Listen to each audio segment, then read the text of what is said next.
بسم الله الرحمن الرحيم والصلاة والسلام على أشرف المرسلين. Salam alaikum. Bonjour tout le monde. Aujourd'hui, on va voir le chapitre numéro 4 et on va voir le transistor bipolaire. On commence par la définition. Nous avons qu'un transistor bipolaire est constitué d'un petit monocristal de semi-conducteurs.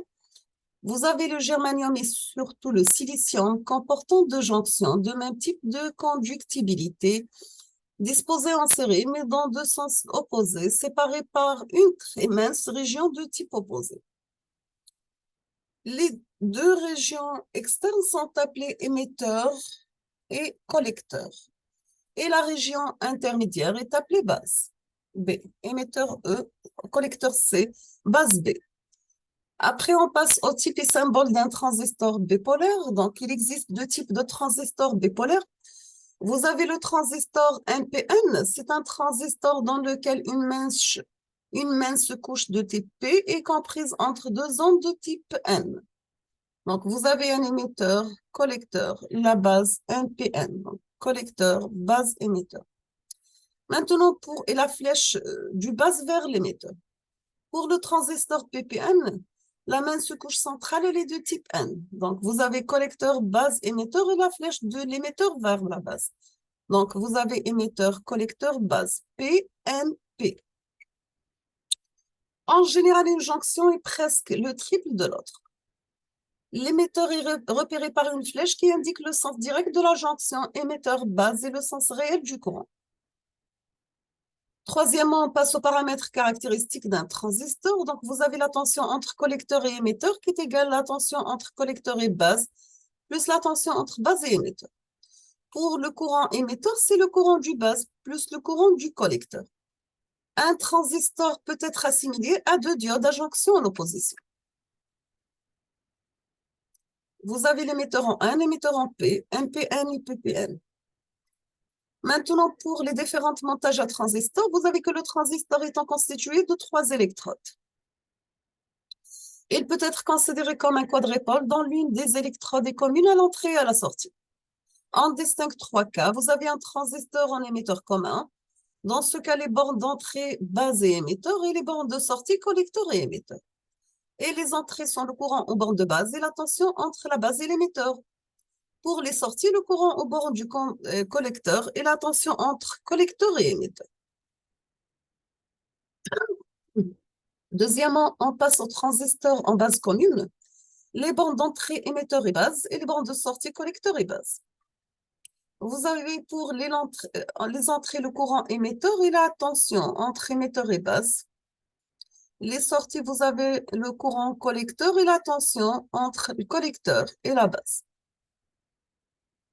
Maintenant, si on va parler côté transistor en collecteur commun, vous avez les bornes d'entrée, la base et collecteur, les bornes de sortie émetteur et collecteur. Vous avez pour les entrées le courant aux bornes de la base et la tension entre base et collecteur. Pour les sorties, vous avez le courant émetteur et la tension entre émetteur et collecteur. Maintenant, on va voir la polarisation du transistor bipolaire. Dans notre étude, on va considérer uniquement les transistors NPN. Donc, pour un PNP, il suffit d'inverser les sens de polarisation et par conséquent les sens de courant.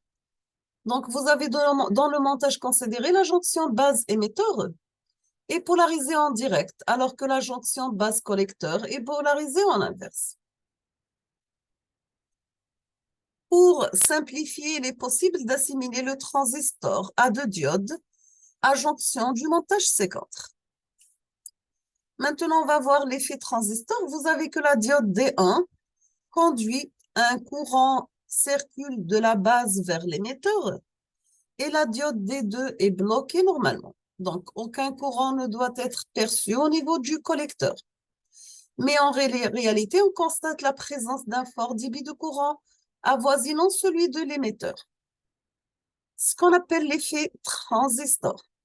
Ce phénomène existe à condition que la base soit légèrement dopée, donc quelques électrons provenant de la région N vont se recombiner au trou de la région P, puisque la jonction base-émetteur est polarisée en direct, et les électrons libres de la jonction N de l'émetteur vont diffuser vers la région P de la base.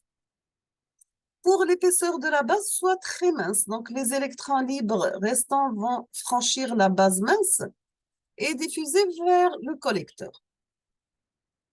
Maintenant, on va voir c'est quoi un coefficient d'amplification du transistor. On définit alpha, le coefficient d'amplification en courant d'un montage base commune. Dans ce cas, vous aurez alpha est égal au courant collecteur divisé par le courant émetteur. Et comme le courant émetteur, c'est la somme de courant collecteur plus le courant base, dans ce cas, vous aurez alpha inférieur ou égal à 1. On va définir bêta, le coefficient d'amplification en courant d'un montage émetteur commun. Dans ce cas, bêta égale le courant du collecteur divisé par le courant de la base. Dans ce cas, vous aurez le courant émetteur est égal à bêta plus 1, le courant de la base. Troisièmement, on va voir montage émetteur commun. Le montage le plus employé pour l'étude d'un circuit à transistor. Vous avez le schéma de base et le suivant. Résistance base, résistance collecteur, la tension VBB, le courant IB, la tension entre base et émetteur, la tension entre collecteur et émetteur, la résistance du collecteur, la tension VCC.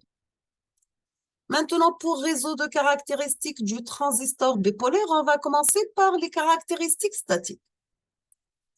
C'est l'ensemble des courbes représentant la dépendance entre tension et le courant d'un transistor. Donc, vous avez le courant de la base, le courant du collecteur, la tension entre base et émetteur et la tension entre collecteur et émetteur. Vous avez ici les caractéristiques de transfert en courant, donc ici en fonction de IB pour différentes tensions VCE. Ici, vous avez les caractéristiques de sortie ici en fonction de la tension VCE pour différents courants IB. Ici, vous avez les caractéristiques d'entrée, la base émetteur et en fonction du courant IB pour différentes tensions VCE. Ici, vous avez les caractéristiques de transfert en tension, sachant qu'ici, vous avez le courant collecteur. Ici, vous avez la tension entre collecteur et émetteur, le courant base, la tension entre base et émetteur. Donc, on appelle ça réseau de caractéristiques. À partir de ce réseau, on peut déterminer les régions de fonctionnement du transistor. Vous avez la région active, la région de saturation et la région de blocage. Vous avez aussi le point de polarisation, le EB0, le EC0, la tension base émetteur 0 et la tension collecteur émetteur 0. Vous avez les paramètres d'amplification.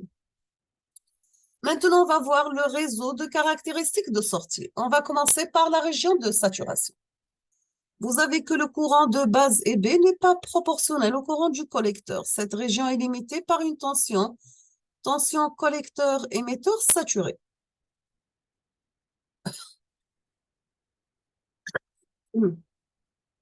Pour la région de blocage, vous avez que le transistor ne fonctionne pas. Dans ce cas, le courant du collecteur est égal à 0 et la zone est assurée. Pour une région active, vous avez que le courant IC est indépendant de la tension VCE. C'est la région d'amplification linéaire. Maintenant, pour une région d'avalanche, si vous avez une tension entre collecteur et émetteur dépasse une certaine valeur, si vous avez la tension collecteur-émetteur maximale, et en résulte un très fort courant. Troisièmement, on va voir ensemble la droite de charge statique.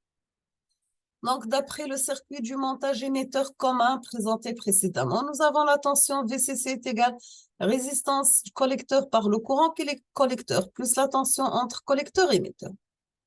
Si on veut trouver la tension entre collecteur et émetteur, vous allez calculer VCC moins RC par IC. Donc, on appelle ça, c'est l'équation de droite de charge statique qui passe par les points N et M correspondants au point de blocage et celui de saturation, comme vous voyez sur cette figure, la droite de charge statique. Donc, pour IC égale à 0, dans ce cas, VCE égale à VCC.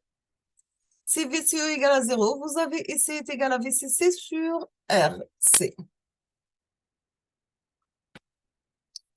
Maintenant, pour le point d'intersection VCE0 et EC0 de la caractéristique de sortie avec la droite de charge statique est appelé point de fonctionnement. On passe maintenant le droit d'attaque. Dans le circuit de même montage, nous avons VBB est égal à RB et B plus VBE. Dans ce cas, VBE égale à VBB moins RB et B. Comme vous voyez sur la figure, donc c'est l'équation de la droite d'attaque. Pour EB égale à 0, dans ce cas, vous aurez VBE égale à VBB. Pour VBE égale à 0, vous aurez le courant EB est égal à VBB sur RB.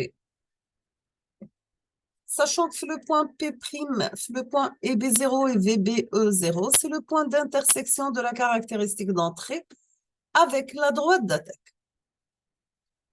On passe à la polarisation statique du transistor bipolaire. La polarisation statique du transistor permet de définir les grandeurs continues statiques. Donc, vous avez le courant aux bornes de base, le courant collecteur, la tension base-émetteur et la tension collecteur-émetteur. Pour fixer le point de fonctionnement, il existe 3 procédés de polarisation. On commence par une polarisation directe. Dans ce type de configuration, on va utiliser 2 sources d'alimentation. Donc, vous avez la tension VBB et la tension VCC.